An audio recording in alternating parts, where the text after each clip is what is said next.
This is Guoba, and it's the answer to a very important question. You see, rice loving cultures the world over seem to have this almost universal tendency to get a little obsessed with that crispy scorched rice that forms at the very bottom of some rice dishes. I mean, sukrat in Spain, tahdig in Iran, fondue in Cantonese. But if it's really that awesome, I think the question naturally follows whether there's any possible way that we could forgo the boring bits and make a dish that's 100% solely crispy rice. And that pretty much is the essence of guoba. It's just a crispy dome of rice, smothered to your liking. Of course, the actual genesis of guoba dishes in China probably wasn't all that different from its Spanish or Iranian counterparts. I mean, you've got a big family, you're making a big dinner, and so obviously you need a proper mountain of rice to feed everyone. But suppose you're doing so using one of those classic countryside-style woks. If you use something that size to boil rice, what'll happen is that the outside will end up getting pretty scorched by the time the rest of it's fully cooked. Like rice lovers everywhere, you find it's pretty tasty.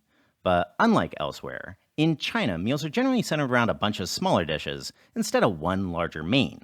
So over time, that crispy rice ended up becoming the basis of entire dishes in and of itself. Of course, nowadays, people generally don't use those big firewood-powered woks quite so much, especially to cook rice. But that guoba tradition continued nonetheless, albeit more in a restaurant context. Because if you prep the rice correctly, you can also shallow fry it to a similar effect. The stuff's particularly great together with soups or covered in saucy stir-fries. And then that guoba culture doesn't even stop there. There's a ton of diversity here, from street food guoba sandwiches to snacky guoba drinking foods, to even some guobas made from other starchy stuff like potato or millet. So today, we wanted to teach you two guoba approaches together with two guoba dishes. Now, to my mind at least, this sort of domed guoba feels particularly classic to me, particularly when smothered with a spicy, saucy stir-fry. Unfortunately, that style does require owning a round-bottom wok. So before we get to that sort, let's teach you another shape that can be sorted with pretty much any cooking vessel you got the world over. So then, to get started, we'll be using a mix of 100 grams of jasmine rice together with 35 grams of sticky rice. The sticky rice in order to help everything better adhere together. Just wash your rice like you'd always wash your rice, and cook your rice like you'd always cook your rice. Then, once it's done, transfer it over to an oiled baking tray, and then gently smush that down with a spatula until everything's uniform and no stray grains are sticking out. Then just cut those 5 times in each direction for 25 little squares in all, and toss that in the fridge overnight to let it dry right out. Next day now, just take those out, laying them dry side down to avoid any stickage. Then, to fry. As promised, you won't need an insane amount of oil here or anything. Basically 1 inch's worth should be good enough to get you there. So, just get that oil up to 175 centigrade and slide your rice squares in dry side down. Be forewarned that these squares will definitely end up sticking together. Don't panic, it's all part of the plan. Just evenly fry those all together over a medium-high flame for about 4 to 5 minutes. And once everything's reached the point where things can smoothly slide around and everything's practically one big pancake, flip.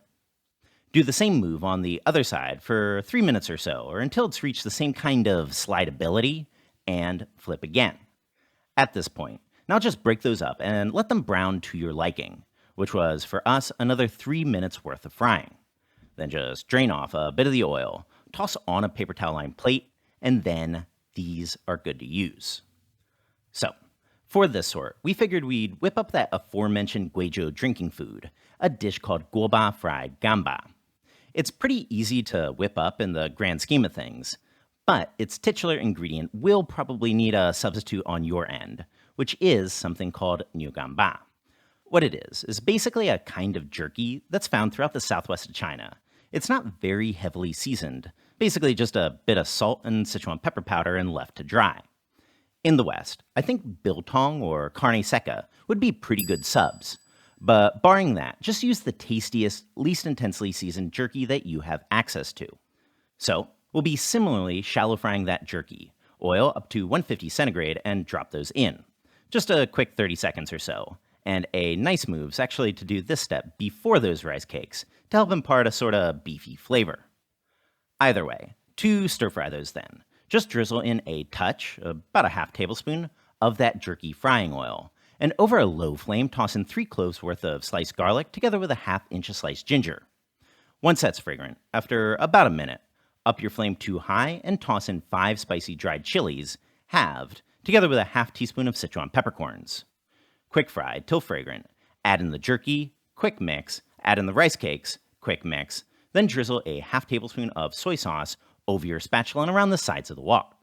Heat off, season with a ¼ teaspoon each of salt, sugar, Sichuan pepper powder, all together with a good sprinkle of MSG. Nice mix, and out.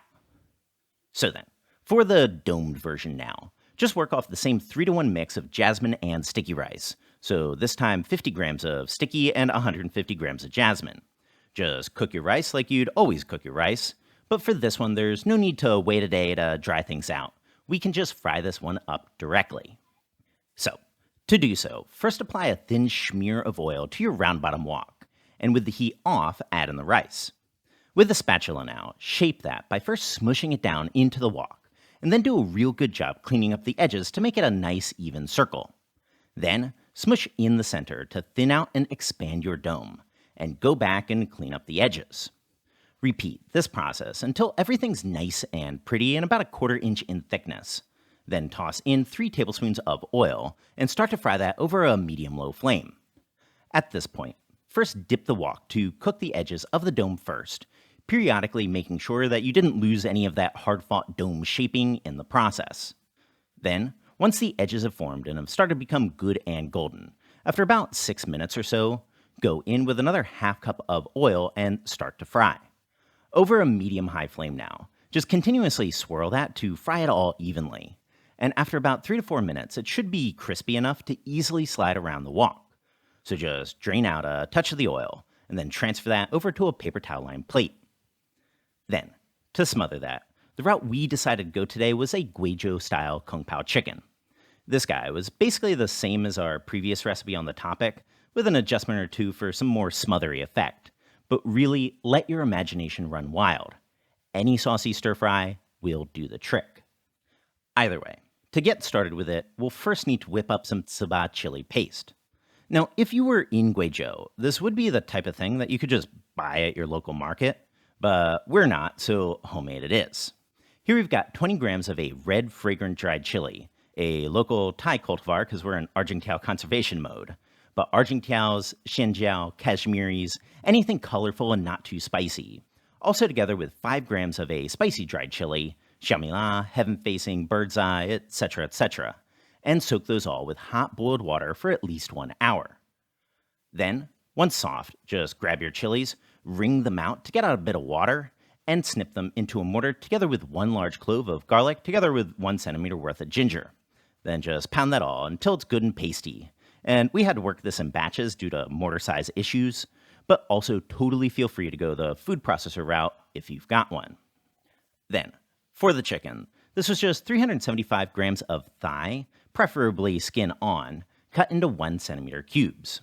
Then just marinate that with a ½ teaspoon salt, 1 teaspoon sugar, 1 teaspoon of cornstarch, a hefty sprinkle of white pepper, a ½ teaspoon soy sauce, a ¼ teaspoon dark soy for color, 1 teaspoon liaojiu aka Shaoxing wine, and 1 small or half a large egg white. Mix that well, coat it all with about a ½ tablespoon of oil, and set it aside. Then, to cook that, we are going to be passing this guy through oil, but totally feel free to do a quick oily pre-stir fry instead if you like.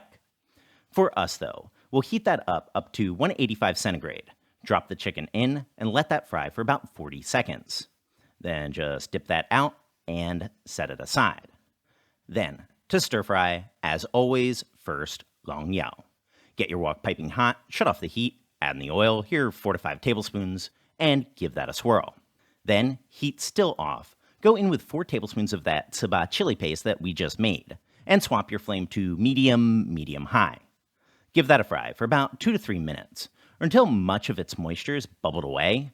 Then toss in 3 cloves worth of sliced garlic together with 1 inch of sliced ginger. Fry that till fragrant, Then go in with a quarter teaspoon of tianmenjiang, sweet bean paste, together with a bit of green garlic. This was just 3 stalks worth that we separated earlier into the white part and the green part. White slightly crushed to loosen, and the greens cut on a bias into 1-inch sections. So just toss those white bits in, together with 4 spicy dried chilies cut in half. Up the flame to high, and once fragrant, swirl in about a tablespoon of either baijiu or Shaoxing wine. Quick mix, chicken back in, and give that a quick 15-second fry. Then, swap your flame to low, and go in with a pre-prepared sauce, components which I'll just list up here on the screen. Then, once thickened, now go in with the green part of the green garlic, quick 15-second fry together, and out. And now, just smother that all over your crispy rice dome. And while I am a bit biased, this is a pretty impressive looking dish to feed a good group, I think. So, the best part of making a guoba dough is, of course, breaking it.